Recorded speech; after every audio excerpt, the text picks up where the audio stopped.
Hello everyone, day 14. I can't believe we are almost through with this series. We have about 7 more days left.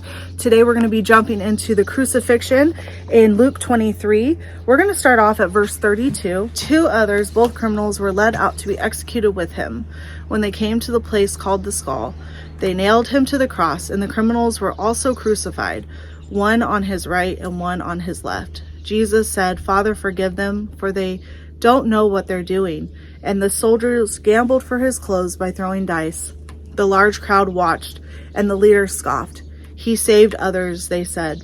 "Let him save himself, if he really is God's Messiah, the chosen one." The soldiers mocked him, too, by offering him a drink of sour wine. They called out to him, "If you are the King of the Jews, save yourself." A sign was fastened above him with these words, "This is the King of the Jews." One of the criminals hanging beside him scoffed, "So you're the Messiah, are you?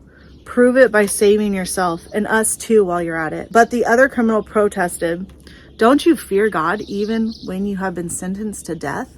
We deserve to die for our crimes, but this man has done nothing wrong." Then he said, "Jesus, remember me when you come into your kingdom." And Jesus replied, "I assure you today, you will be with me in paradise." Now, when we think of the crucifixion today, a lot of us may have images from The Passion or from The Chosen or from another source, a movie that we have seen. But really, we don't know a lot about crucifixion, how the Romans would do this. But in Jesus's time, this was a really common way to see criminals executed. For our society today, we picture a cross and we think of its beauty. We think of a gold cross adorned with diamonds. A lot of us women wear them around our necks. Even men wear them around their necks. The cross was not beautiful in some ways. It was beautiful because of the sacrifice that God was doing for us to reconcile us back to him. But in reality, in what they were seeing with their physical eyes, the cross, the crucifixion, is a very gruesome process that would have been very hard to watch. I think even if you knew somebody was guilty, it would be very hard to see a beaten man or woman hanging up there completely naked and slowly dying in front of their eyes. Yet in this portion of scriptures, we see the religious leaders continue to mock, continue to try to get Jesus to perform a miracle, try to get Jesus to step away from what he was sent here to do. And yet he stayed laser focused on the mission of reconciling us back to the Father.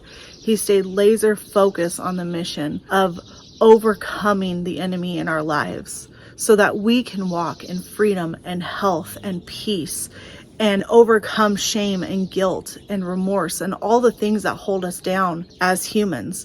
And so I want to talk a little bit about what the process of the crucifixion would have been like for somebody who was being crucified, and just give us a little bit of understanding. I'm not going to go into great detail, but after Jesus was delivered to be crucified, not only prior to that was he beaten to a pulp, but then he had to carry his cross all the way up to this mount.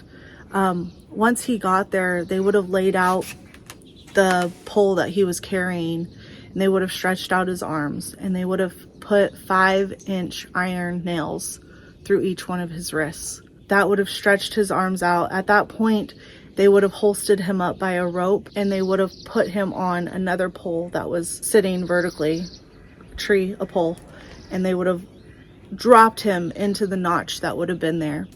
That would have been excruciating, because the only thing holding him up at that point would have been the nails that were in his wrist. From there, they would have crossed his ankles, and they would have put another large nail through his ankles into the beam at the bottom. From that point, it would have just been a matter of time. He would have had to push up on his toes to get a breath and then drop again, and it would have dislocated his arms in multiple areas, causing lots of cramping between the blood loss and the pain.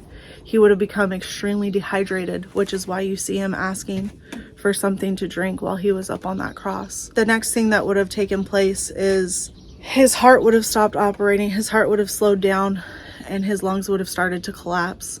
Blood will fill the outer layer of the heart, and then eventually it would fill up the lungs, and the people who would be crucified would slowly suffocate while they were up there.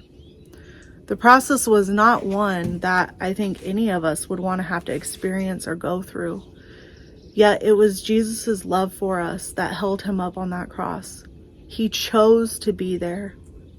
In the prior videos, we learned that he could have called down 12 legions of angels to come and rescue him and to take him away from this ending. Yet he was willing to sacrifice himself for me, for you, for our sins, to step into our place and to pay the price that we couldn't pay.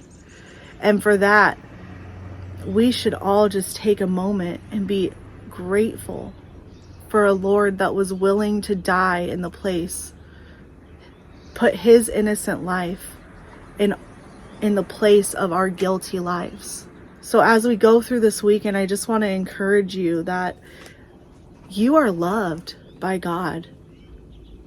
He bought you with one of the greatest prices that he could have purchased you for, and that was his own life. He willingly went through the beatings, the ridicule, the scoffing, the mocking, the dislocated bones, the nails through his hands and his feet, the collapsed lungs, the heart stopping. He went through all of that just so that you could be reconciled back to him. And that is one of the most amazing, humbling sacrifices when you really start to think about it. I love you all, and I hope you have an amazing day. Until next time.